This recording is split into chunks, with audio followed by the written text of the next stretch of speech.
Hey guys, welcome back to our Let's Play of Civilization V Brave New World as Shaka of the Zulus. One thing that Civ 5 does really well, all the Civ games, to be honest, but particularly Civ 5, I think, is that it has a lot of history, and you can see here, you can actually pause the video and read this if you want to, I'm not going to read it out. It gives a brief history of who Shaka is, with some really great voiceover during the loading screen. So I clicked the play game button at the end of last video, and then cut the video, and as soon as I did, I got a text from my parents wanting to meet me for lunch, and since I'm moving to another state soon, I figured, you know what, I'm gonna go out to lunch, and then one thing led to another, and I didn't get around to recording this, so this is actually the next day. I put up the first video yesterday. So yeah, you can read this. I'm uploading at 1080p, so the resolution should be fine. You should be able to read that. If you are watching these videos on a mobile device or a third-party platform like, I don't know, Steam or Tumblr or something, that might be an issue. Well, at least for the first video, I screwed up and I encoded it with the wrong aspect ratio, because I'm a dummy.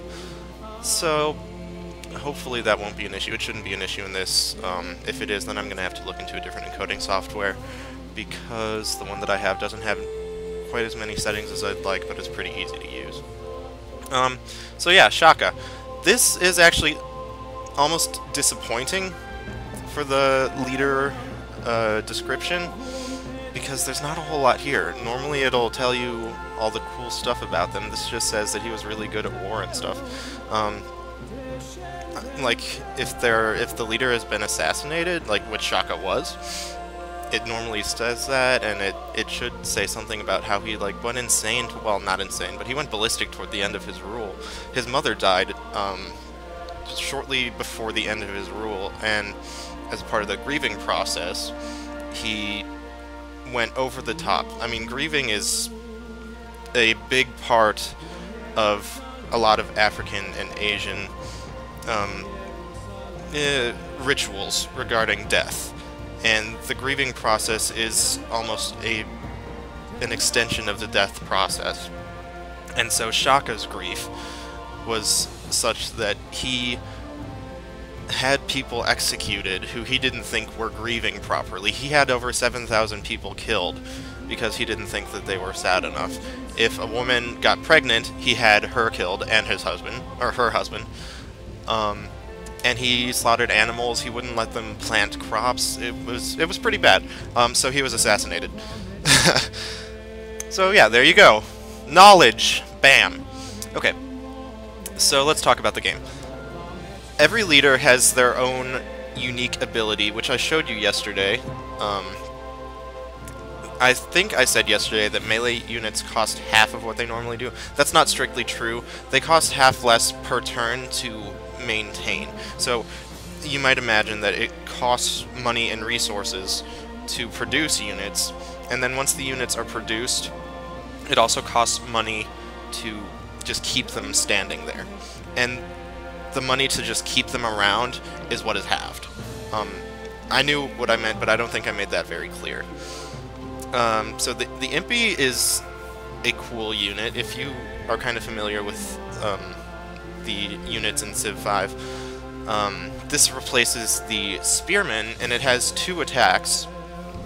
It gets a ranged attack first, so it doesn't take any damage, and then it has its own melee attack, which is kind of cool.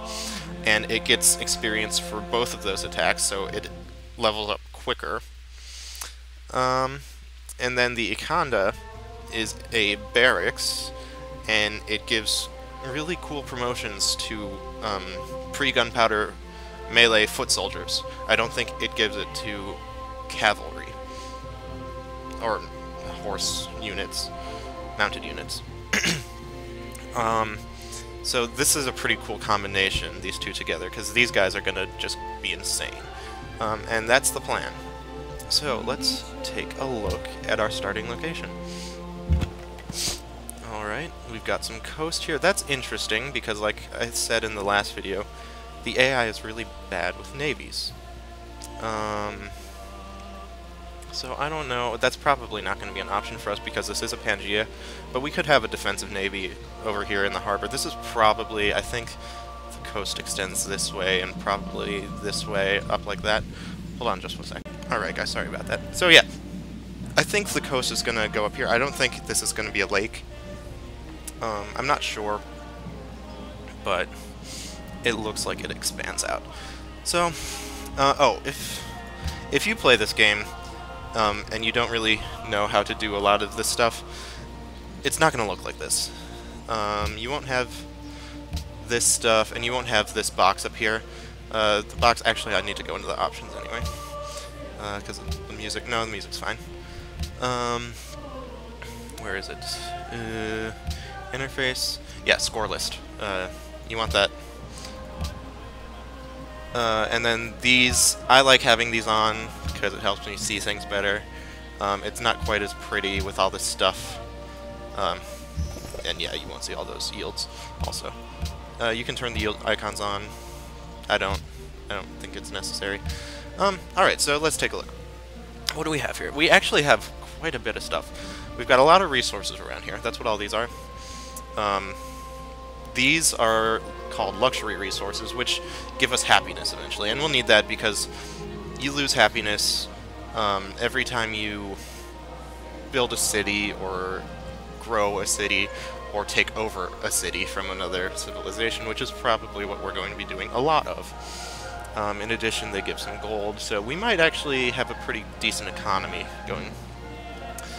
Stone and sheep, those are both good for production, and, well, this for production, this for food. This might also give some production with pasture, I'm not sure. We'll have to double check that later. So I think this is actually a pretty good place to settle. Let's see, let's get our warrior going this way just to scout out a bit. Okay. So you can work, you can have your citizens work up to 3 tiles in any direction from your city. So we'll eventually grab these sheep, we'll grab this hill eventually, we'll have some mountains here, which is not the best, but we could also use that to build maybe Machu Picchu or an observatory. Do observatories? Let's see. Observatory. Oops, that's not how you spell observatory.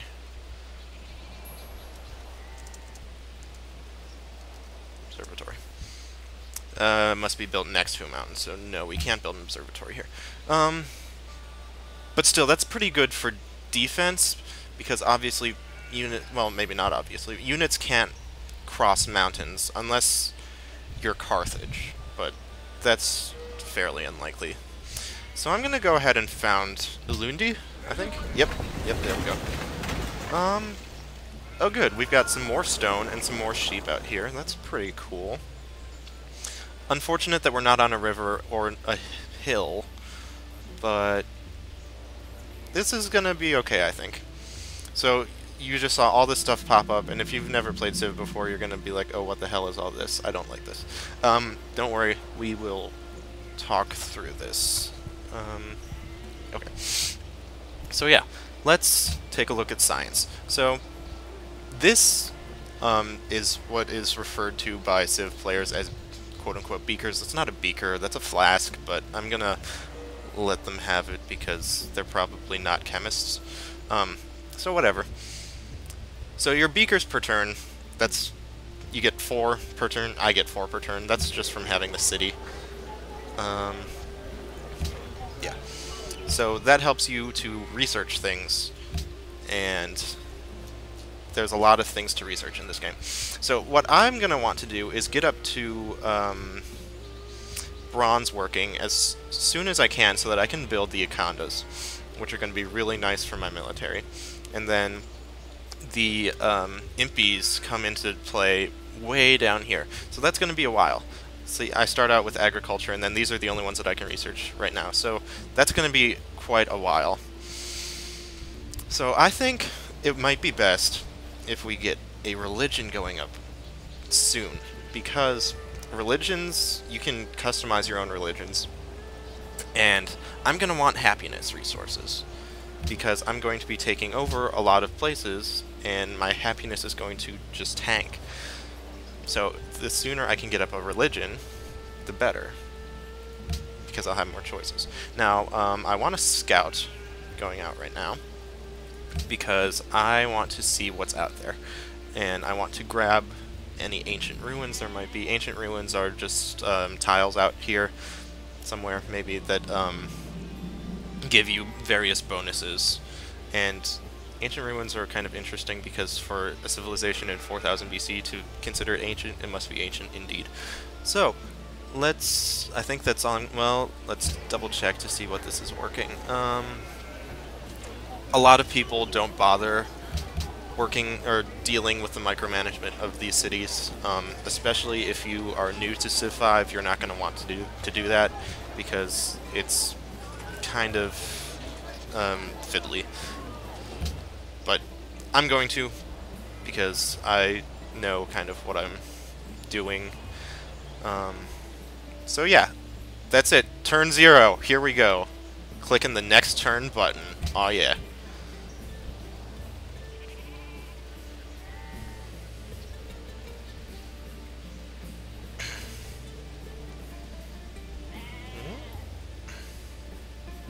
Alright. So turn 1. Well, all we can really do for a while is scout around with our warrior. There we go, a ruin already.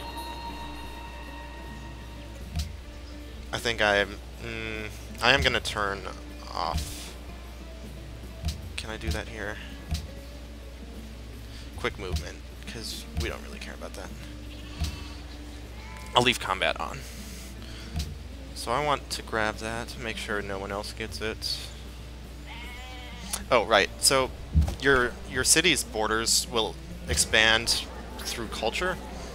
It actually looks like they're going to pick up the stone next, not the gems, which is not ideal, but let's see. If I switch it to production mode, no.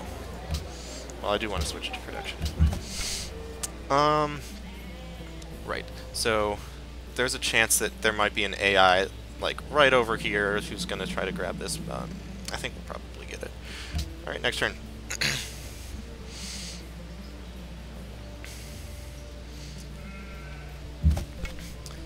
Alright, let's see what we get. We get a map, which is not the best, but it's definitely not the worst. I would much rather have gotten some faith or some culture, or maybe even another citizen. That would be nice. Or tech. We could get technologies from ancient ruins. I don't know really how that works, because you would imagine that ancient civilizations would not have the advanced technologies that, quote-unquote, advanced technologies that we have. But, there you go. Looks like there's a city-state up here. So in addition to the other civilizations, you have what are called city-states. They're just isolated cities. They can't produce settlers. They can't really expand beyond their own city. If, for some reason, they manage to take over another city because they're at war and they manage to win, they will burn that city to the ground, so they will only ever have the one city. They do not declare war on you.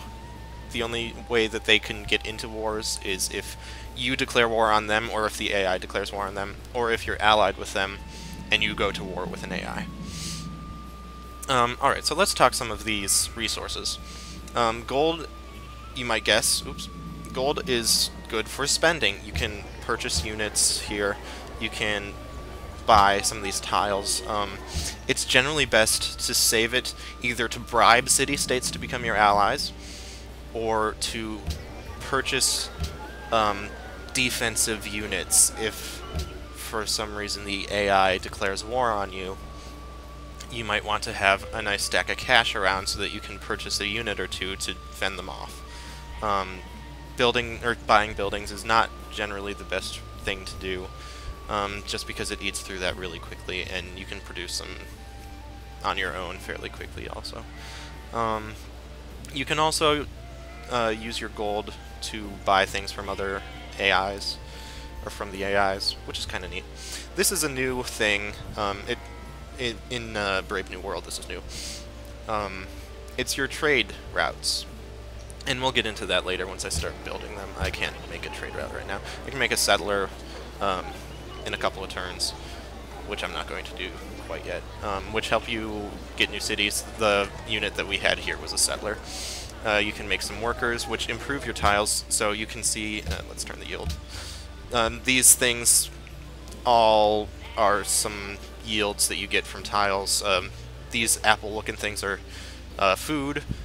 This is gold, obviously, and these are hammers or production. Production is what you need to build units. Just straight up build them, not buy them. So we are currently making 5 production per turn. That's the 1 from here, from this tile alone, 1 from this tile, which we're working, and then 3 from the palace.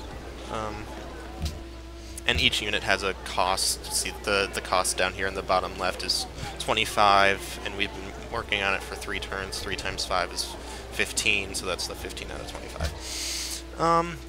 What else can we make here?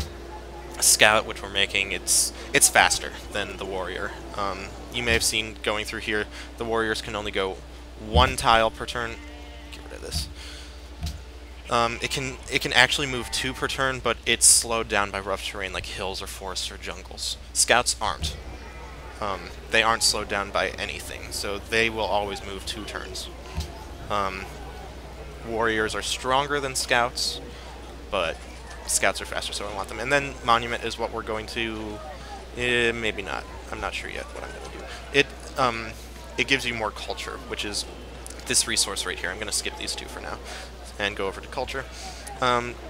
Culture, I talked about last time. It's kind of a defensive culture. So the more culture you have, the less likely it is that your civilization is going to be overpowered by another culture's tourism, or another civilization's tourism.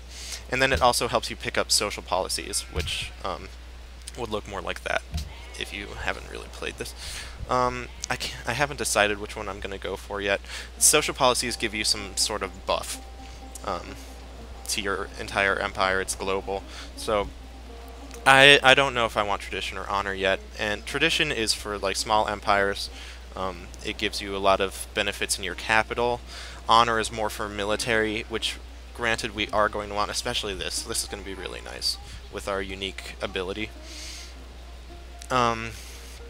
I think I might pick up a couple in tradition and then switch over to honor, just because this will really help us. Like, it gives us 3 culture in the capital, and then it gives us a free culture building. So we'll be producing, I think, 6. It'll give us a monument and then the +3, so that'll give us 6 culture per turn, which will help us pick up the things in honor faster. And it'll also let us take oligarchy, which means we can keep some ranged units around for defense. We might do that. Because keep in mind that Shaka's melee units cost less maintenance, but the ranged units don't. They cost the normal maintenance, so it might be good to take oligarchy to keep the ranged units in the cities, and that way they don't cost anything. Alright, next turn. If you know me, or if you watch some of my later Let's Plays, I don't do this sort of analyzing all the time. It's just this game makes me, because I want to win, and I want to make sure that my strategy is good. So I'm going to be analyzing a lot, and probably over-analyzing, to be honest. Oh wait, oh no, that's too far away. Yeah, so a lot of my Let's Plays are not going to be this in-depth and detailed and gritty, but this one is, because I like to play Civ like that. Alright, so let's talk about some of these resources. We talked about happiness a bit. You just get happiness for playing at, I think, at Prince, which is normal difficulty, and above, you get 9, and then under that, on Settler and Chieftain difficulties and some of the easy ones, you get more happiness just for starting the game up. And then you get unhappiness for the number of cities and the population, which this is. I don't think I mentioned that. This, I have, quote-unquote, 1 citizen in Ulundi. It's kind of on a logarithmic, or no, it's probably on an exponential scale. So this doesn't actually mean I have 1 citizen, but it's scaled down so that it's easier to keep track of this 1 instead of like 1,000. I just kind of grabbed that number out of nowhere. I'm not sure how many citizens that actually means I have, but I mean, look, you've got some buildings there. So yeah, we don't just have one citizen, but it's easy to keep track of. And this 4 means it's 4 turns until the city grows. Food is what makes your cities grow. It's not kept up here because it's not global. Food is unique, or is just for the city where it's being produced. So it takes 15 food to grow to the next level, at least for right now. And we're getting 2 food per turn, so it'll be 4 more turns. Right. It's complicated, but hang in there. This is the tourism mechanic. It's the offensive culture. Well, we won't do too much with this because we're just going to try to take over the world. And then this is the faith. Faith is a resource in this game, which doesn't really make a whole lot of sense. But, yeah, whatever. We need 10 to found a pantheon, which is the very beginning of a religion. Excuse me one second. Right. So you can customize your religions. There's lots of beliefs you can get. Nothing's active right now because no one's founded a pantheon. If someone is to found a pantheon very soon, it means one of 2 things. Either we've got the Celts in the game who get faith just from having forests nearby, which would be okay. They're fairly warlike, and they're pretty strong, but I think we could overpower them. Or it means that someone popped one of these ancient ruins over here and got some faith out of it. Looks like we have another city-state over here. I'm going to hit next turn and see who it is.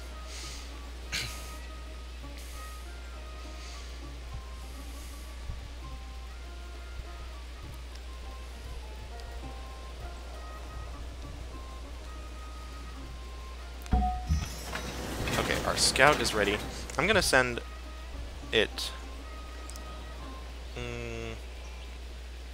up, I think.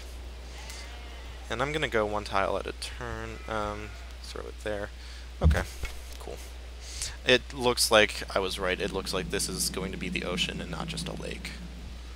Since we've got all this over here, we're probably not going to be able to get around through here because of this ice. Well, definitely not. But whatever, that's fine. Hello? Okay. And up on this hill, Bucharest. Okay. Every time you meet a city-state, they give you some gold. They give us some other stuff too, but only if we're allied with them, which we aren't going to be for a while. I'm going to march this guy through their territory, and they're going to be a little bit pissy about that, but whatever, that's fine. Sorry, I just hit my mic. So you might be wondering, why not build a worker now? Because he's not going to be all that useful. He can improve some of these tiles, but only if you see over here in the right side, it requires a technology to do that, and we don't have that technology, and we're not even going for those technologies right now. After I pick up pottery, I'm probably going to go down through, let's see, I'm going to go do bronze working next. You do that by shift clicking. That's a common thing I run into. People are like, oh, how do you do that? Oh, shift click, and you can just queue up a whole bunch of stuff. But I want pottery, and then I want bronze working. Maybe then I'll come up and get writing for the science. No. Pottery, bronze working, archery, writing. Maybe. I'm not sure. We will look into that later. So what do I want to build now? Not a worker, because the only tiles he's going to be able to improve, the only tile he's actually going to be able to improve is this one right here. With a farm, that's going to give us 1 more food. That'll be 3 food. We're already getting 2 here. It's not really worth it to get the worker yet.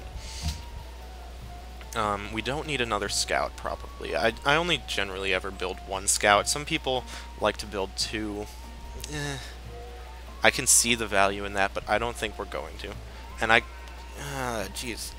I kind of don't want to get the warrior until I build my Ikanda. I might just go for the monuments, and then this will give me an amphitheater, maybe, instead of a monument, a free culture building. I think it'll give me an amphitheater. Oh, that's not what I want. Drama and poetry, yeah. Which is okay. It's not as good as getting a free monument, because monuments give you 2 culture, amphitheaters give you 1. But I think I'm gonna do it just to speed up our social policies a bit.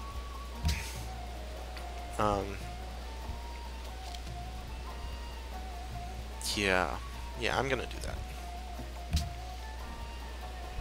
Alright, next turn.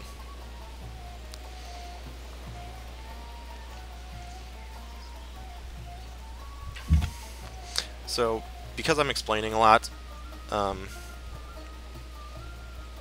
this episode isn't going to have as many turns as future episodes probably will. But I'm not going to have to go through all of these things again, or really explain what all of the interface is, like I am now. And it's okay here that we're at the bottom of the list. I just noticed that. Don't worry about that, we're going to do just fine. The difficulties settings in this game are kind of strange. See, we're trespassing, they're going to get a little bit pissy, but whatever. Ooh, ruins. Right, so at the higher difficulty settings, starting at King, the AI doesn't get any better, it just starts cheating. They get more resources, they get a lot more happiness, they start off with, at the higher difficulties, they get some free techs. I don't really remember, I think they get pottery and writing at like deity, and maybe even at immortal, which is not really cool. And then at deity, they start off with another settler, or maybe 2 settlers, and like a standing army already. It's kind of ridiculous, and it's kind of not fair. I mean, it doesn't matter because people still beat them all the time. But it would be nice if the AI was better at higher difficulty levels instead of having to cheat to win. But whatever, I don't play a deity anyway, like I said, so... Yeah, so this bar under here shows how happy the city-states are with us, and Bucharest is angry because we're just marching through their territory, which is understandable. I would be angry too if I, like, owned a city-state and someone else... Oh, what is this? Why? Oh, it's a forest. And someone else was just marching through my borders. So let's see what we get here. Hey, another citizen. That's nice. So now we have, well, yeah, no, that's fine. Because we just grew. Okay, that was a huge advantage then. Because we had grown to 2 citizens this turn, and then we picked up the 3rd one from there. So now we have 3 citizens to work these tiles. Which... Is this okay? I think this is fine. I'm gonna lock these in here and keep it at... hold on. Yeah. So if you lock them in, they're not going to shift around. Sometimes, if you pick up, like, in 7 turns, well, less than that, I'm going to pick up this tile, and if I have this on default focus and these guys not locked in, it might switch one of these guys over here. And actually it would be... I'm going to leave this guy not locked in, because I'm going to want him to switch over here. Because this is going to give us 2 food and 1 hammer. This is just 2 food. So the more resources you get from a tile, the better. And I'm going to want him to switch over there, which I think he will automatically. Yeah, he will automatically. Alright, so what else can we do with our scout? Let's throw him up on this hill. Hills and forests, and forested hills and jungles, give you more defensive bonuses. So actually this would give me more defense than just this hill. And we might start having some barbarians pop up randomly soon. Alright. I mean, I'm not going to be in any danger, but it's a good idea to always end your turn. Say to him that fashioneth it, what makest thou? Hooray! So you get these neat pop-ups every time you get a new technology or build a world wonder, for that matter. So yeah, now we can build a granary, which is really great. Granary, whatever. I say granary. And we can get a shrine, which is what we really want. And actually, I might... No, I'm gonna finish my monument before I go for the shrine. Although... yeah, I should. Right, so yeah, it's always a good idea to end your turn on a tile that's going to give you a defensive bonus, a forested hill, a forest, or a hill. Or a jungle. Which... God, this is going to take forever to get through here. Not anymore. Oh, another city-state. Check it out. Ragusa. 30 gold, thank you. See you later. Oh, what do I want to do here?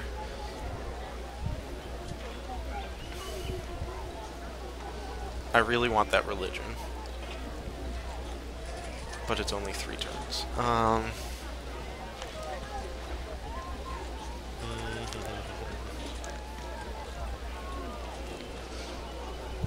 No, I think the social policies are going to be more beneficial for us than the religion will be.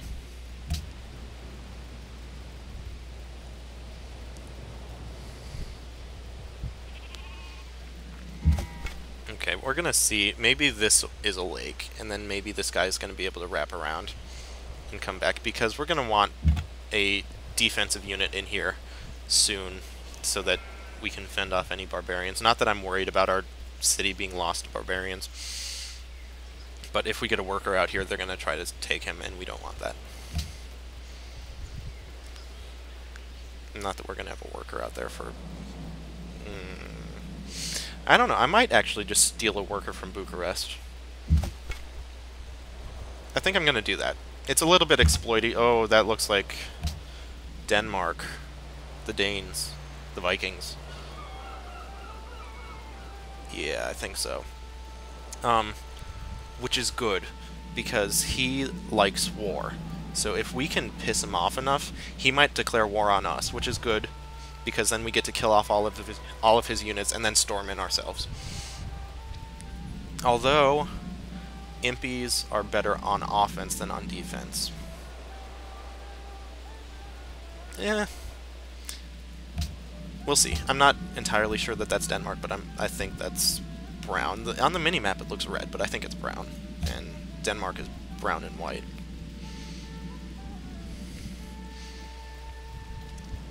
I might be able to plop a city down over here, and that might piss him off. That'd be cool. Oh, 5 turns. Okay.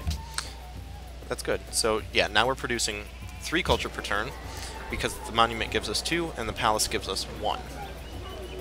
So that's good. That means we'll get our social policies faster. You get social policies every time this goes up to, like, this number. So once we get 25. Ooh, some dyes. That might be nice for a city. Okay, let's see if this is... Oh, London. Oh, I'm I'm so wrong. We are pleased to meet you. Yeah, pleased to meet you too.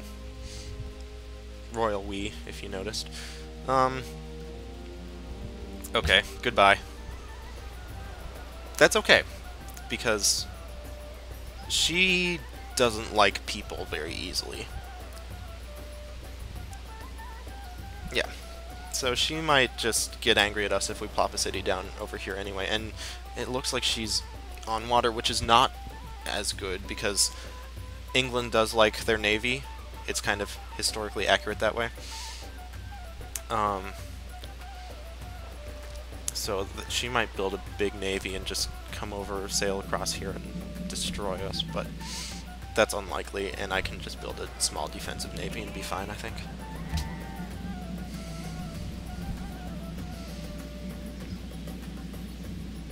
Oh, Lizzie's down here too with me. Not doing so well for an AI there. That's okay. I don't want you to do well. If you've noticed, these hills give us slightly more vision than being on flat ground, so that's why I'm kind of favoring the hills, in addition to the defensive bonuses.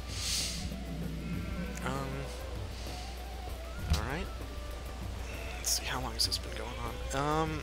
It might be about time to wrap up. I know I didn't get a whole lot done. It's only turn 13, but the turns will go by a little faster after this video. Ooh, another ruin.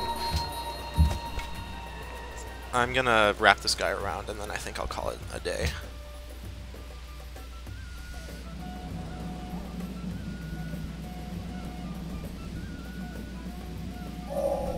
The meek shall inherit. Mining. Okay, that's good. That means we can work this. If we get a worker out, we can turn that into a mine. You can mine up hills. They give you more production. And farms give you more food. That's the only... I think those are the only improvements we can build right now. Yeah. Well, we can chop down a forest, which is good. It gives us a one-time production bonus, but then you no longer have a forest on that tile, as you might expect. Here, Oh! with a spear. That's so good! Oh, wow. So, you can get free technology... Oh, I just realized that I completely didn't read either of these, or let you guys hear either of these. Sorry.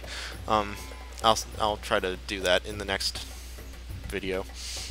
So yeah, you can get free technologies, like I said, from the ancient ruins, and normally you'll get something really basic, like one of these, because you won't have really researched anything else.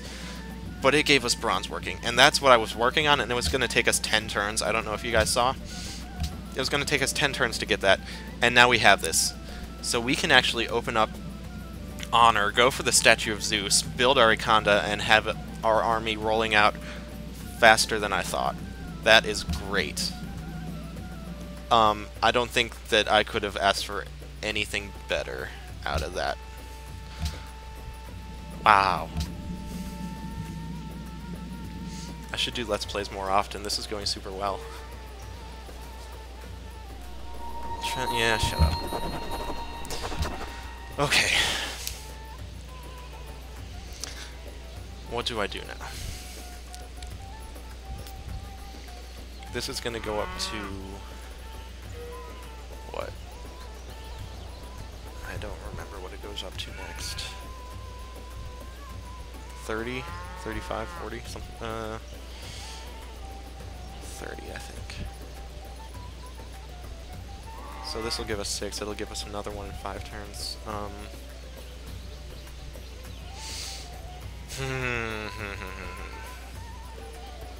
You know what? I'm gonna cut the video here. I'm gonna take some time to think it over, and I will see you in the next episode. Thanks, guys. See you later.